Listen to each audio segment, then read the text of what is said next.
So today I will be comparing one of the most expensive cars in the game to a starter car to see if it's really worth it. But before we can compare them, I actually need to buy the expensive car. I currently have enough money to buy the Ferrari. Nice. Oh my god, you can see the brakes and top speed exceeds the limit right there. But I'm not gonna buy the Ferrari because I am a Red Bull fan and recently Ferrari have been having engine issues. So there you go, 9.2 million. I have 9.7 million and there goes my money. I'm not gonna upgrade anything in the car yet, but if you have any upgrades that are worth it, leave it in the comments below. So the way this is gonna work, I'm gonna do two races. The first one I'm gonna do it in the free car and the second one I'm gonna do it in the Red Bull. I'm gonna compare the qualifying time I get and the finishing position I get in either car, and I'm also gonna compare the total race time I have to determine if the Red Bull is really worth the money. So first up is my free car qualifying. Let's see how it went.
So there you go, I actually managed to get pole with that starter car. Thankfully there were no pros in the server, but that's just evidence that the car doesn't really have that big of an impact. As long as you are good, you can always get pole position. I decided to start on the mediums because they were the safest option. I didn't know how long the softs can last, and the hards, I'm not sure if the pace was there. As you can see, it's not only starter cars in this lobby. There were some people using the Aston Martin. Someone was actually using a Ferrari and someone else was using like a 2016 car. Either way, by turn 8 I had a 1.6 second lead. So I was really quicker than these guys, and by the end of the first lap I managed to make a 4-second lead, as you can see right there. And the pace was there. I think I was just quicker than these guys in the server. So I just kept pushing, keeping my pace up. I actually got a couple of corner cuts. One of them on the final corner and one of them at the part where you go off in the sand for the banked corner. I actually did that twice. One earlier and on lap 3 and the final one on like lap 5, the final lap, yep, which you can see right here. There you go, I just went off completely there. At this point I had a 6-second lead, but I did lose 2 seconds.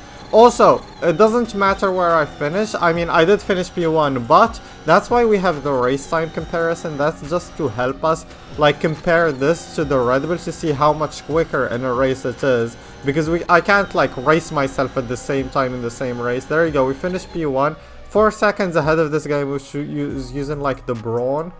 I'm pretty sure, so a 2009 car, not a 2016 car. And we get P1. So the total race time was 6 minutes, 3 seconds and 2 tenths. The pole position time was 1 minute, 8 seconds and about 6 tenths. And we finished P1. Now on to the Red Bull.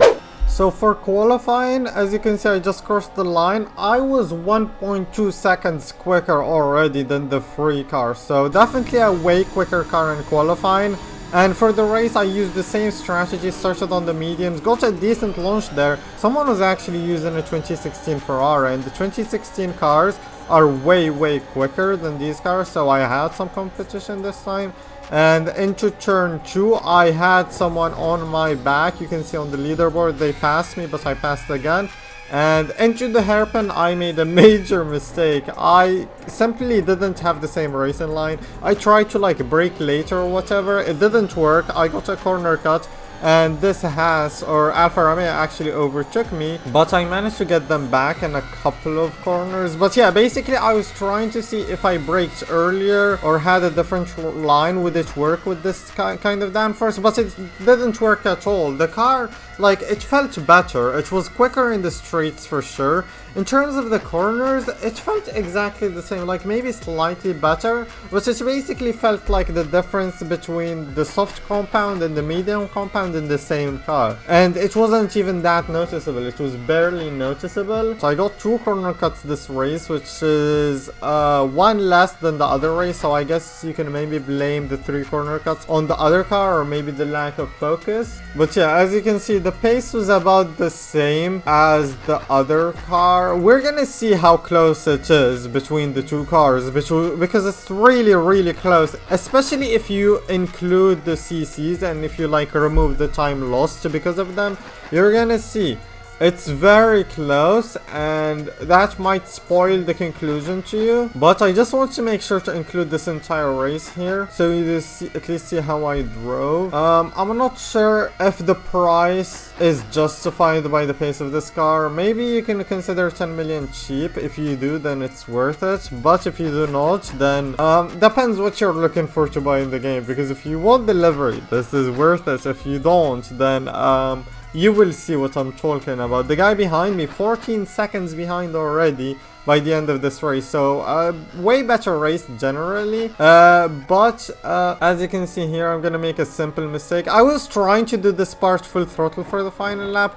It didn't work, so I got a CC, lost about 2 seconds, and I kept swerving on the line just to flex, which I would consider a 1 second loss as well.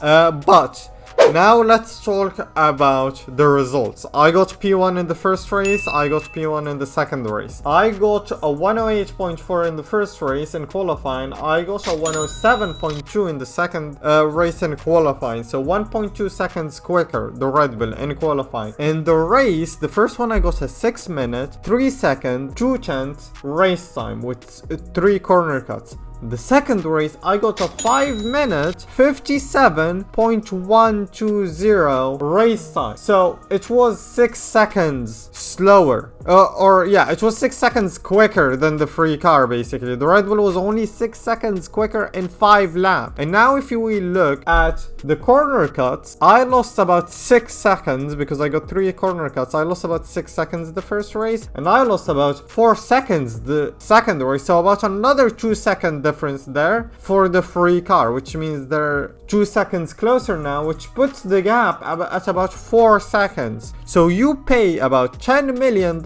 in this game, that's like a few hours of grinding, and you gain in race pace about 4 or 5 seconds. So that's up to you to decide if it's worth it. If you plan on grinding, it's not a quicker way to grind. It's completely not worth it in terms of grinding and money. But if you like a Red Bull and you want to be quicker in races, if you are losing a race, for example, by about 6 seconds, let's say you finish P2 and the guy ahead of you is like 4 or 3 seconds ahead, if you buy this car, you would be the one ahead this time. So that's how my results were, and that's way too close for comfort. But if I'm being honest, this is very realistic. They're trying to make the car stats as realistic as possible, so having the car difference about 1 second, 2 seconds per lap, I think they did that perfectly, and that's realistic to real life. So if you have a 5 lap race in real life, this will be the gap between, like, for example,